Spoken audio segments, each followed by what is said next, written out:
Para a CBF rebaixar o Corinthians, por exemplo, tem que prejudicar em vários jogos. E ontem foi um deles. Nota de repúdio não resolve porra nenhuma. Nota de repúdio, eu posso mandar 10 notas de repúdio para você, Samuca. Ô, Samuca, eu não gosto de você, você tá me devendo, eu tô mandando uma nota de repúdio, você tá me devendo, e você não vai me pagar por causa das minhas notas de repúdio, não vai adiantar nada. E ele me falou o seguinte, quando o árbitro quer prejudicar um time e favorecer outro, ele não prejudica marcando um pênalti, anulando um gol, fazendo alguma coisa assim que seja visível a todos. Então, tem muito mais corintiano que flamenguista nesse país. Façam pressão em todas as redes sociais, se puder fazer na rua, camiseta, faixa, o que quiser, sem violência. Eu, pessoalmente, não vi entrevistas do Pantaleão ontem, mas eu conversei com o Fabinho Soldado, eu o entrevistei lá no estádio Mané Garrincha, e o Soldado falou diversas vezes do Pantaleão e de conversas que ele teve com o Pantaleão ontem mesmo, né, em relação à questão do Corinthians com a CBF, para resolver esse problema não só do jogo de ontem. Para mim o Corinthians foi prejudicado no jogo de ontem, e eu estou começando a acreditar, eu não sou adepto de teoria da conspiração, tá? Normalmente, quando o pessoal vem com essas teorias da conspiração, eu sou aquele cara que fala, não, eu acho que não, acho que é coincidência, eu não vou, assim, não embarco de primeira nessas, mas eu tô começando a acreditar que essa questão do Corinthians com a CBF é mais séria do que eu achava, e tá me lembrando muito 2013, quando a Conmebol quis tirar o Corinthians da Libertadores da América de todo jeito, tentou, e conseguiu tirar. Para quem é mais novo, o Corinthians jogou com Boca no estádio do Pacaembu, o Carlos Amarija operou o Corinthians teve gols anulados, gols legítimos anulados, pênaltis não marcados, só que era um jogo mata-mata. Era mais fácil a Conmebol tirar o Corinthians da Libertadores daquele ano do que a CBF prejudicar o Corinthians num campeonato brasileiro. Para a CBF rebaixar o Corinthians, por exemplo, tem que prejudicar em vários jogos. E ontem foi um deles. Por isso que a entrevista do Romero é importante, eu acho, Samuca e Silvinho. E tem a ver com essa história do Pantaleão, e tem a ver com essa história do Fabinho, porque o Fabinho falou, e o Pantaleão escreveu, né, na nota, que deixou tudo preparado para o Corinthians resolver a situação com a CBF a respeito do jogo contra o Flamengo. E o Fabinho chegou na entrevista, pena que eu não tenho ela aqui para passar para vocês, porque foi ao vivo na rádio, né? Eu teria que pedir para a rádio Transamérica, foi ao vivo na Transamérica. A do Romero não, a do Romero eu filmei pro Podcast Mão, foi especial pro Podcast Mão, porque eu já tinha saído do ar na rádio.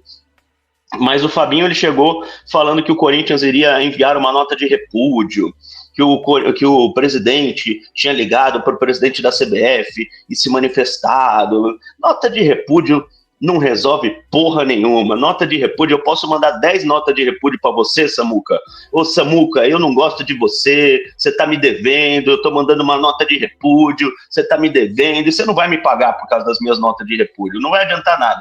Aí eu perguntei pro Fabinho, mas o Corinthians pode fazer algo a mais do que essa nota de repúdio? O Corinthians pode fazer algo claro, algo que seja objetivo, como, por exemplo, não entrar em campo na partida contra o Flamengo, sabe? Fazer algo que mostre a força do Corinthians.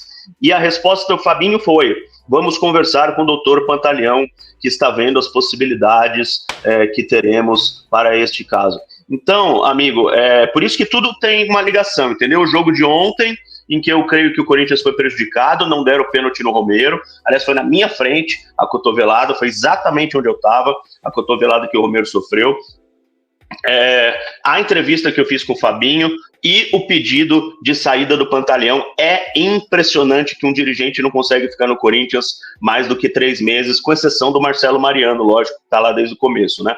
Mas qualquer outro dirigente não consegue ficar no Corinthians mais do que 6 meses.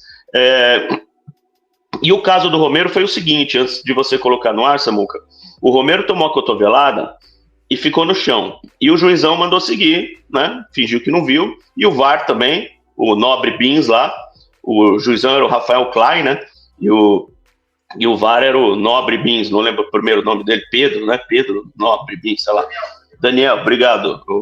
Não vou mostrar aqui, mas o meu colega Kaique Silva está em trajes íntimos, porque estava dormindo aqui no quarto.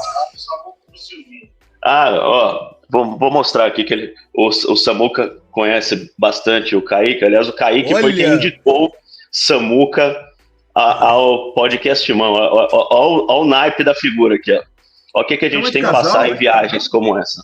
Nossa, tá parecendo uma leitoa. Uma leitoa pré-parto. Um beijo, Kaique Silva. Eu te amo, meu querido.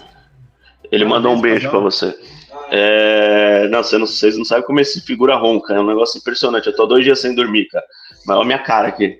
Eu vou dormir quando eu chegar em São Paulo. Mas, enfim. Não, é um negócio absurdo. Parece um trator um motor de trator dentro do seu quarto do lado da sua cama. Eu nunca vi um negócio desse. V8. Ronco. Não, é sério. Ó, ronco é isso aqui. Eu ronco, tá? Isso é ronco. Esse é o Kaique. É diferente. É algo fora do comum. Mas tudo bem, voltando ao assunto. Não é cama de casal, não, amigo. São 2 camas de solteiro. E tá uma galera falando aqui que vocês dormiram na mesma cama? Vou ser obrigado a mostrar, caramba. Ó. Vou ser obrigado a mostrar. Tem uma separação aqui, ó. Separação, tá vendo? Sou obrigado a mostrar aqui. O Kaique morreu pra separar as camas. Pronto, separação, pronto. Vou ser obrigado a mostrar para defender a minha honra aqui. Mas, enfim, vamos voltar ao futebol, né? Que é importante, né? Galera, vocês são foda. O Romero caiu na minha frente. E aí o juizão viu que não viu, o VAR também fez que não viu. Aí o Romero ficou caído. Só que quando o jogador tá sofrendo, tá doendo muito e tal, ele fica quieto, né? Fica deitado ou fica dando volta, aquelas famosas voltinhas. O Romero não, ele sentou. Só que não levantou, eu achei estranho. E a jogada correndo, ele sentou e não levantou. E aí a doutora Ana Carolina se levantou para atender e o juizão não deixou. E a jogada seguiu, e o Romero ficou ali. E ficou na minha frente ali, 3 metros de onde eu tava. Ele ficou ali sentado. Eu achei estranho, falei, o cara tá bem, não tá... Ele só levava a mão na boca aqui, assim, né? Só, na boca. Mas até ali eu não tinha entendido. Eu tinha visto a cotovelada, mas não tinha visto que tinha aberto aqui a gengiva dele. Só fiquei sabendo isso depois. E o juiz, para não parar o jogo, espertamente, o que ele fez? Ele deu tempo da reidratação. Aí, quando ele deu tempo da retratação, a doutora Ana entrou em campo para atender o Romero. E daí a primeira coisa que ela fez, pôs uma gaze aqui, aí eu vi que estava sangrando, foi aí que eu vi que a gengiva dele estava sangrando, que foi, como eu disse, bem na minha frente, deu para ver o sangue escorrendo. Só que o juiz, X. E aí a doutora Ana saiu e falou, Romero, levanta. Ele falou, não vou levantar. E o tempo da reidratação acabou, o juiz queria começar o jogo e o Romero continuou sentado. Para tentar mandar pro VAR, né? Exatamente. E daí o juiz foi obrigado a ir até lá e conversar com ele. E aí ele ficou falando com o juiz, daí obviamente eu não ouvi o que eles falaram, e depois nessa entrevista eu entendi. Então se você quiser colocar essa entrevista, é bem interessante, do Romero depois do jogo, Samu. Quer que manda agora então, Belo? Vambora. E antes, só ler rapidamente assim, ó. Eu já vi o Kaique Silva assim. Delicinha esse biscoito, mensagem do Daniel. E só pra começar, ó, eu abri a entrevista do Romero, em vez de fazer pergunta, eu falei assim, mostra a gengiva. Foi a primeira coisa que eu fiz. Antes de fazer qualquer pergunta para ele, eu achei o mais importante do que qualquer tipo de pergunta, mostra a gengiva. Porque isso foi mais importante do que qualquer resposta que ele desse. Então vê aí o que eu fiz, ó. Vamos lá, gente. Eu tô vendo que a galera tá cobrando para as leituras do Superchat. Daqui a pouco a gente lê, tá? Mas vamos aproveitar o Marco Belo, que tá na live aí, ó. Ele tava quase de saída aí, mas ele fez essa preza para ficar mais um pouquinho com a gente. Então vamos acompanhar Marco Belo entrevistando Ángel Romero na saída do jogo de ontem. Adicionar ao palco, vamos embora. Romero, eu queria primeiro que você mostrasse, que você mostrou a boca lá do cotovelo que você levou na área, né? Foi um pênalti que você reclamou que o árbitro não foi nem olhar no VAR? Cara, o árbitro não foi nem me auxiliar lá no campo. Fiquei um tempo, quase 5 minutos lá. ele podia ter quebrado a boca, podia ter quebrado o nariz. Ele nem foi olhar, ele nem foi me assistir. Falei para ele que não ia levantar até ele, arrastei, falei para os doutores que não ia levantar até o juiz vir me auxiliar. Porque ele tem, como juiz, ele tem que ver se eu machuquei a cabeça, o nariz. Ele nem foi, porque ele sabia se ele ia e parar o jogo, os caras do VAR vão chamar ele. Então, cara, é difícil de falar porque a gente se fala uma coisa, já sabe como que é, né? Mas todo mundo viu, foi visível hoje, os critérios não foram justos. A gente também não é justificar a derrota, porque acho que as duas expulsões foram expulsões, mas antes dos lances das expulsões foram que aconteceram essas faltas ou essas polêmicas que eu estou falando. Mas vida que segue, a gente trabalhou bem o jogo no segundo tempo, tentou, batalhou muito com a cara do Corinthians, né? Com 2 a menos, mas como eu falei, ficou muito difícil e a gente saiu derrotado, mas com a tranquilidade que a gente fez um grande jogo no segundo tempo. Romero, aproveitando essa pauta de arbitragem, né, a CBF alterou o jogo de volta da semifinal da Copa do Brasil. Você, como uma das principais lideranças do elenco, o que você pode passar para o torcedor que ficou bastante incomodado? O Corinthians emitiu nota, e a gente se pergunta, né, os jogadores, ele interfere alguma coisa? Vocês ficam incomodados também? O que você pode falar? Cara, a gente vai ter que jogar, né, mas não sei por que eles trocaram. Já o presidente já falou sobre isso, né?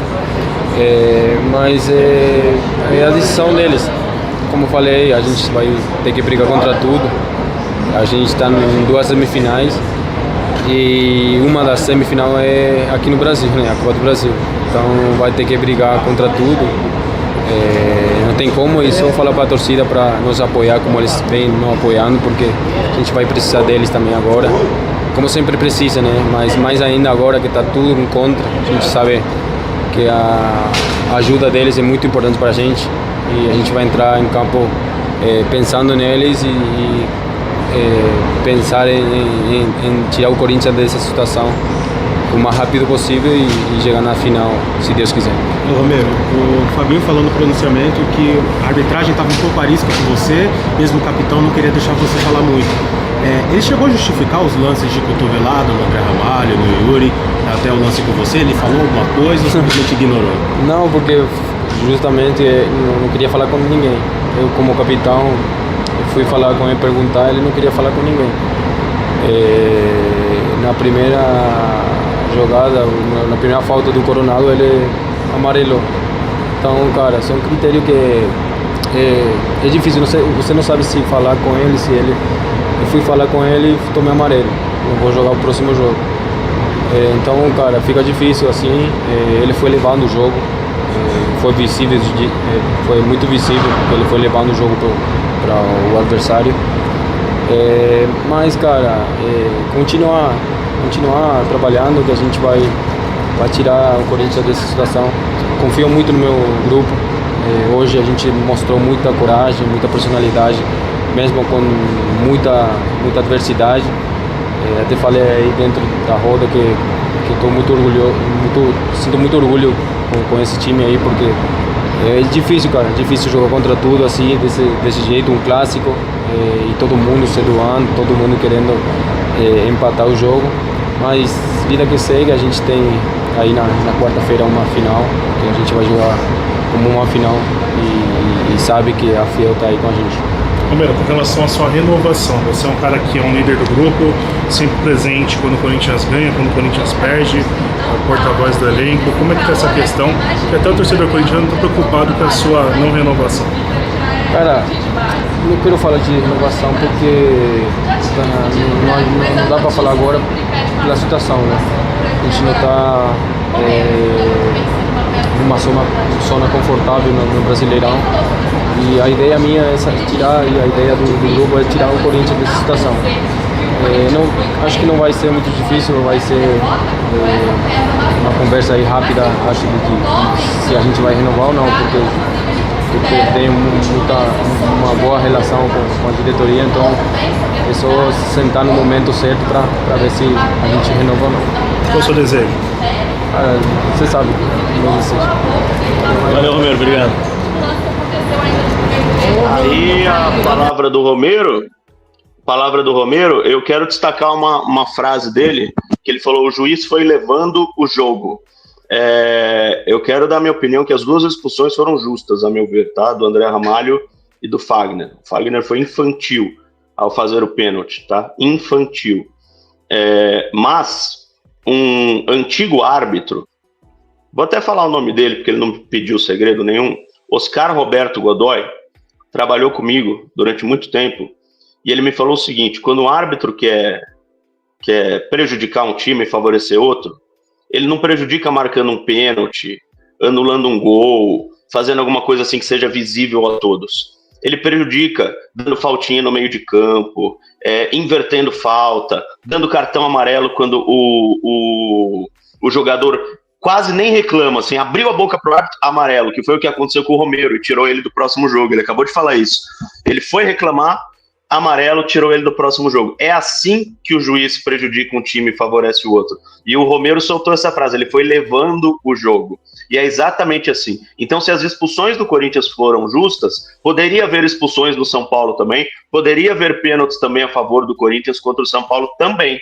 E aí, foi de um lado e não foi do outro. Se foi justo de um lado, não foi justo do outro. Para mim, foi isso que aconteceu. O árbitro foi tendencioso, tá? Ele não inventou expulsões, não foi o Amarília que inventou situações, não foi o Castrilli que inventou aquele pênalti a favor do Corinthians. A gente não fala que é só contra o Corinthians, né? O Castrilli inventou um pênalti a favor do Corinthians uma vez contra a Portuguesa. Enfim, ele não inventou nada, mas ele fingiu que não viu de um lado e viu do outro. E isso levou o jogo à vitória do São Paulo. Ele foi levando o jogo.